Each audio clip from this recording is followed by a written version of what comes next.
Dentro de las Jornadas Europeas de Arqueología vamos a aprovechar para comentar un yacimiento que es muy distinto en cuanto a su formación que el de Altamira, pero que luego compararemos con el de Altamira. Estamos hablando de un yacimiento que se denomina Kipuch, que es el título de esta exposición temporal, y conviene hacer una pequeña aclaración desde el principio, y es que este yacimiento, a diferencia del de Altamira, es un yacimiento estrictamente paleontológico, es decir, los animales que aquí hemos encontrado no tienen nada que ver con los humanos, no han sido ni cazados, ni consumidos, ni nada por el estilo. Son animales que han caído en una trampa natural, que es una cueva, y que se han conservado allí sin que haya mediado ningún tipo de depredación por parte de nadie. Para entender un poco la importancia y el valor de este yacimiento comparado con los yacimientos arqueológicos, que suelen ser lo habitual, entre ellos Altamira, en la cornisa cantábrica, sí conviene marcar como 5 puntos de vista que nos pueden aclarar la importancia de este yacimiento. En primer lugar, su descubrimiento mismo, que ha sido resultado de un sistema de prospección a lo largo del tiempo por equipos especializados en esto. Todos los hallazgos de yacimientos arqueológicos o paleontológicos no son fruto de la exclusiva casualidad. Cuando se hacen prospecciones sistemáticas en zonas de cuevas, el número de hallazgos aumenta significativamente. Kipuch es un yacimiento que es fruto de una prospección sistemática. Por tanto, la prospección sistemática es muy importante en estos casos, también en los temas de arqueología. Segundo aspecto que tendría que tenerse en cuenta. Es importante también la cronología. Todos sabemos que un yacimiento arqueológico, un yacimiento paleontológico, es una ventana que abrimos al pasado en un lugar y en un momento determinado. En este caso, Kipuch es una ventana que está abierta a un momento de la cornisa cantábrica que tiene una datación entre 18.000 y 20.000 años antes de la actualidad. Esto no es simplemente una cosa, podían haber sido 30.000 o 40.000. ¿Qué ventaja tiene esto? La ventaja que tiene es que entre 18 y 20.000 años, prácticamente en toda Europa occidental y en la península ibérica en el norte, se produce el último momento frío de la última glaciación. A este momento, entre 18 y 20.000 años, se le ha dado el nombre de el último máximo glaciar, y así se conoce internacionalmente. Bueno, pues los materiales de Kipuch, en este caso casualmente, coinciden por su cronología con este momento. Esto no quiere decir que estuviera bajo el hielo, no. Los valles del Cantábrico están con inviernos muy fríos, tienen un tipo de paisaje que se parece poco al actual, es un paisaje estepario, casi no tiene árboles, solo tiene arbustos, y los inviernos son muy largos y las primaveras son muy cortas. Bien, por tanto, los materiales que aquí vamos a ver en la exposición y que descubrimos en el yacimiento pertenecen a la última época fría, son faunas de una época glaciar. Bien, aclarado esto, una tercera clave que nos puede dar la posibilidad de entender mejor el yacimiento es el hecho de que al ser un yacimiento que es una trampa natural y que no han actuado ningún tipo de cazadores, bien humanos o bien de bestias, de animales, sobre la matanza y la traída de huesos, estos huesos han llegado sin ninguna selección. Ha caído en el agujero, en la trampa, lo que había. Y como yo suelo decir, ha caído más lo que más había. La cuarta y última clave es la riqueza de este yacimiento. Fijaos bien que en un yacimiento que tiene 6 metros de profundidad y aproximadamente 2,5 por 2,5 de diámetro, nos han aparecido 18.000 huesos, 12.000 de ellos identificables, que pertenecen a muchas especies, a bastantes especies, pero sobre todo a 3, como ya vamos a ver.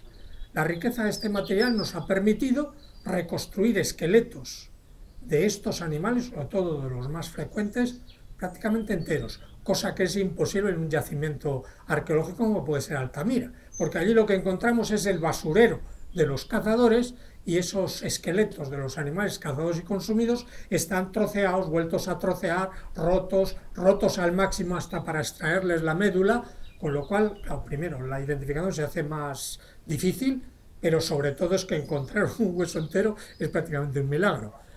Aquí, sin embargo, hemos podido encontrar bastantes huesos enteros y esto nos ha permitido reconstruir al menos el esqueleto completo de las tres especies más habituales, que serán el ciervo, es el más frecuente de todos, el bisonte estepario y el reno.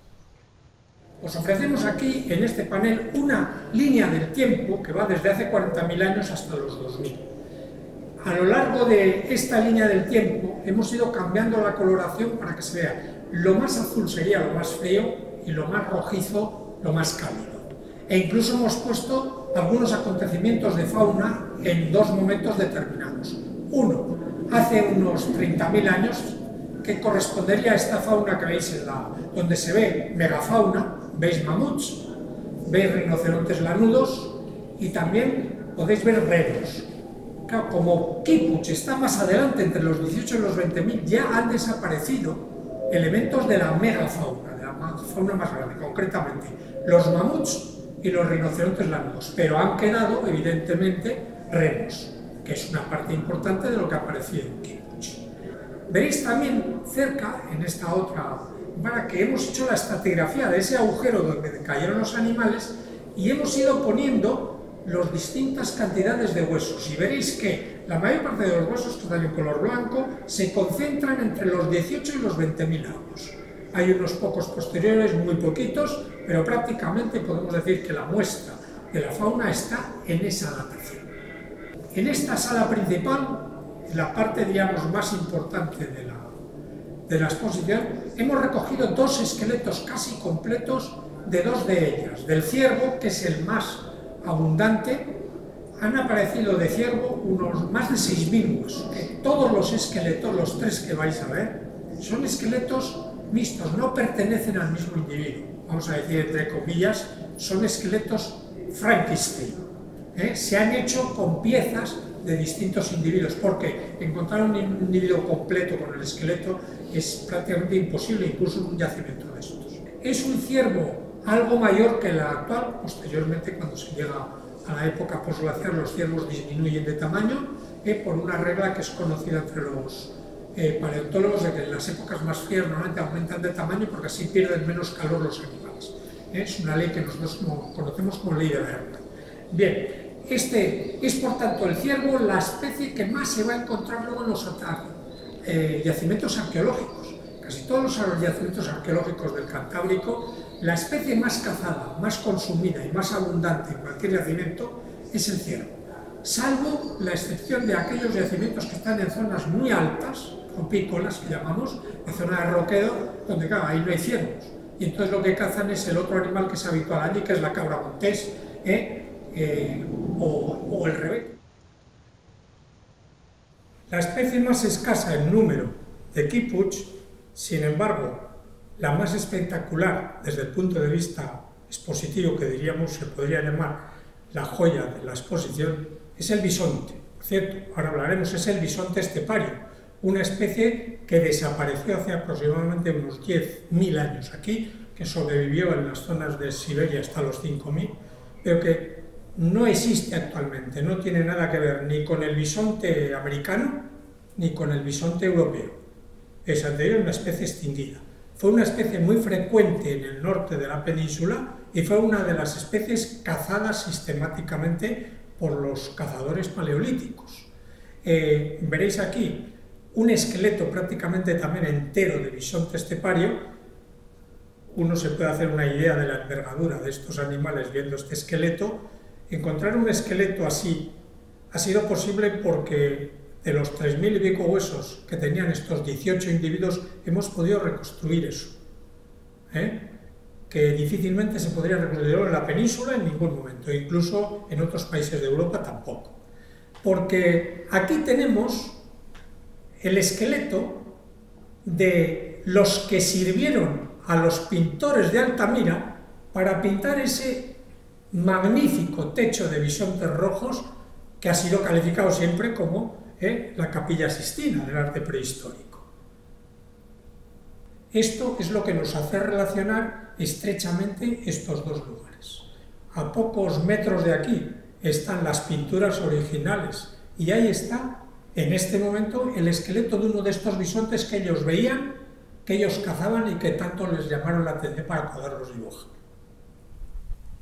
Después de haber hablado del yacimiento de Quipus, yacimiento paleontológico con materiales de fauna representativos de la época y que han caído en una sima trampa, en una trampa natural, el otro elemento era Altamira.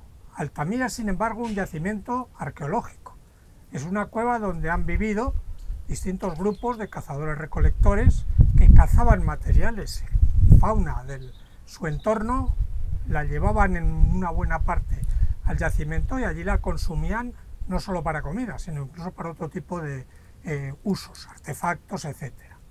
Estamos aquí ante la entrada original de las pinturas de Altamira. Digo de las pinturas porque la cueva, la mayor parte está destruida. Precisamente la neocueva, la parte nueva, ha reconstruido esa parte de la cueva donde vivía la gente, y cuando uno ve la neocueva, uno se hace más una idea de cómo vivían, qué era la zona de habitación y qué era la zona de pinturas. Dos cosas muy distintas. Aquí no se puede porque el resto está destruido.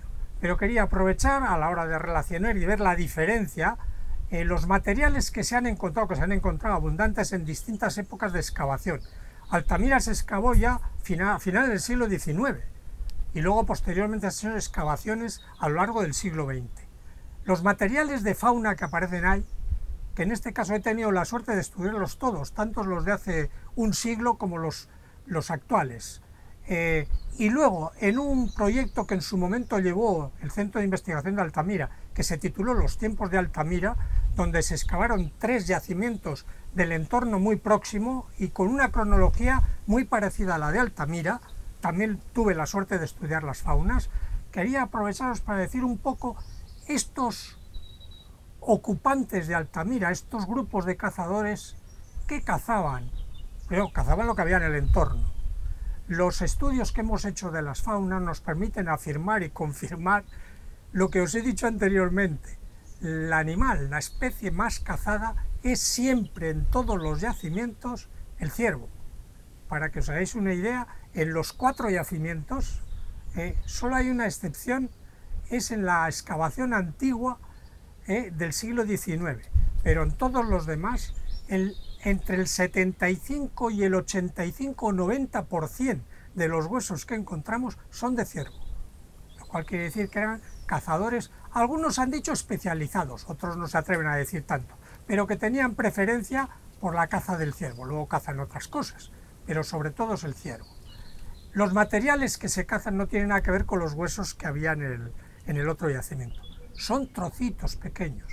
¿Por qué? Bueno, tanto Altamira como los del entorno son yacimientos no estacionales, son de ocupaciones sistemáticas. Y con esto un poco podéis ver la diferencia entre los materiales y las deducciones que sacamos de un yacimiento arqueológico, de la fauna, y de la fauna de un yacimiento paleontológico.